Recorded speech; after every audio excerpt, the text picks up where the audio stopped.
Estamos de volta com o Esporte UESB e agora é hora de goleada, né, Alvin? Pois é, mais uma vez o Vitória da Conquista, o nosso Esporte Clube Primeiro Passo, venceu a equipe do Serrano, agora jogando no Lomontão e está muito bem no Campeonato Baiano para avançar para a segunda fase. Infelizmente, a fórmula de disputa é um pouco confusa.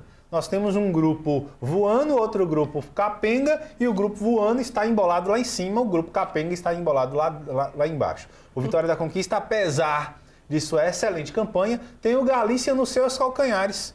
O Vitória tem 10 pontos, o Vitória da Conquista e o Galícia tem 8 pontos. O Vitória da Conquista leva vantagem no saldo de gols, graças aos 3-0 de agora, aos 5-0 lá atrás, então leva vantagem neste caso. Mas a fórmula de disputa é muito esdrúxula, uma vez que o outro grupo, o grupo do Bahia, o Bahia é líder com 5, e o Vitória e o Galícia é o terceiro colocado do grupo do Vitória da Conquista com 8. Mas, coisas do futebol, vamos dar uma olhadinha no jogo de ontem. Põe na tela. Vitória da Conquista e Serrano de olho no mesmo objetivo. Conquistar 3 pontos importantíssimos no Campeonato Baiano. E o Bode deu o primeiro passo e abriu o placar logo aos 12 minutos do primeiro tempo com o Rafael da Granja.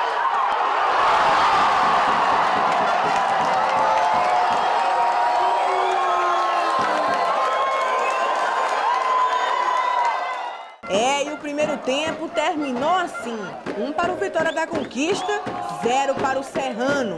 No segundo tempo, o Vitória da Conquista começou pressionando e depois de um belo chute na entrada da área, o jogador Ramírez também deixou o dele e aumentou a goleada.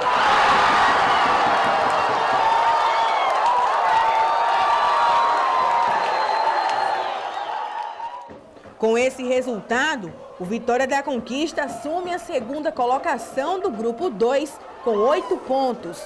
Nós tivemos um primeiro tempo que nós deixamos no momento do jogo o Serrano gostar do jogo, normal, porque nós fizemos um gol cedo e teve um momento que eles tentaram envolver a gente ali no meio campo, mas estava vendo uma falhazinha na marcação. Nós corrigimos na volta, no intervalo, corrigimos as falhas e voltamos para finalizar o jogo. Nossa equipe é uma equipe forte, assim, psicologicamente, são garotos muito fortes e absorve bem quando nós chamamos a atenção. Nós tivemos felicidade de chamar e eles responder bem e dar já uma resposta dentro do segundo tempo e nos deixou mais tranquilo para o jogo. Já o Serrano precisava da vitória para se reabilitar na competição, já que conquistou apenas 1 ponto. Olha, a gente começou bem o primeiro tempo, né? Dominamos a partida, mas infelizmente a gente tomou um gole numa falha, né? Voltamos para o segundo tempo com uma proposta de empatar. Infelizmente tomamos 8 gols no comecinho, então isso atrapalhou bastante o esquema tático do jogo, né? E isso que foi um fator fundamental para a gente sair com um resultado negativo de 3-0, né? Agora é se preparar para o próximo confronto. Nesta quarta-feira, o Vitória da Conquista volta ao Lomanto Júnior, desta vez contra a Catuense. É uma vitória merecida, uma vitória que foi difícil, apesar dos 3-0 foi uma vitória muito difícil, tive que trabalhar muito, mas feliz, somente alegria, agora é descansar porque quarta tem mais.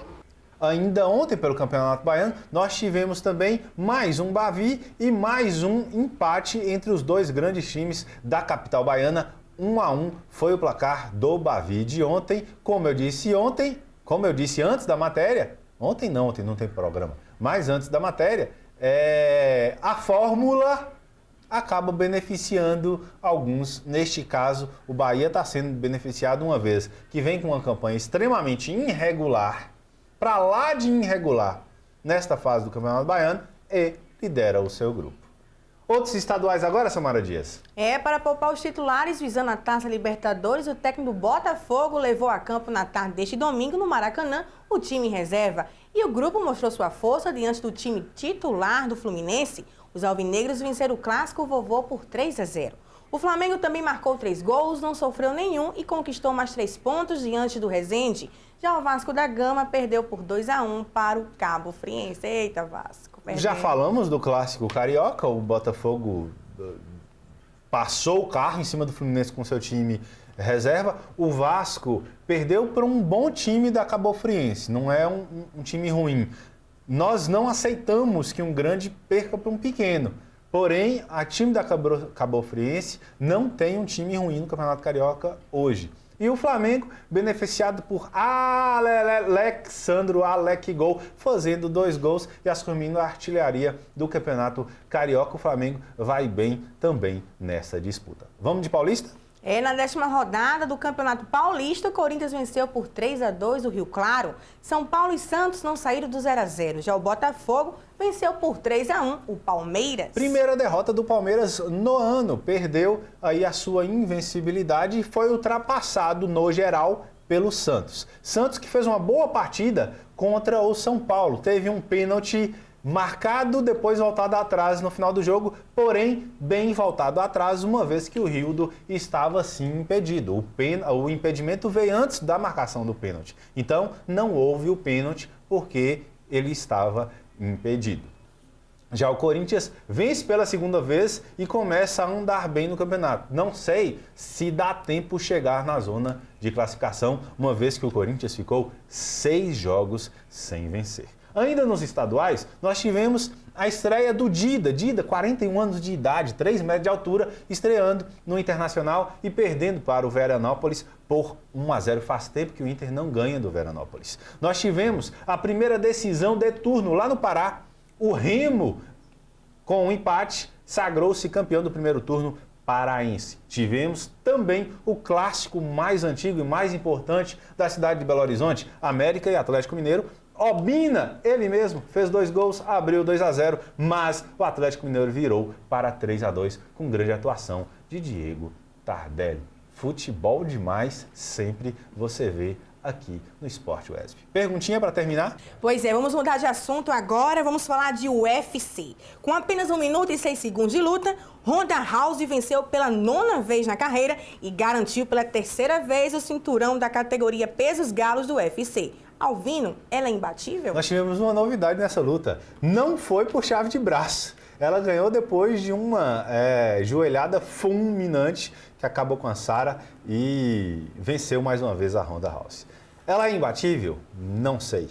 Mas provavelmente nós teremos uma disputa nos próximos meses. Pela primeira vez o Dana White abriu essa possibilidade de a Cris Cyborg, uma brasileira casca grossíssima, entrar no UFC, desde que ela alcance o peso e prove não estar dopada para lutar contra a Ronda Rousey. A única forma que eu vejo de termos uma luta competitiva contra a Ronda, uma vez que ela está varrendo a categoria dela no UFC.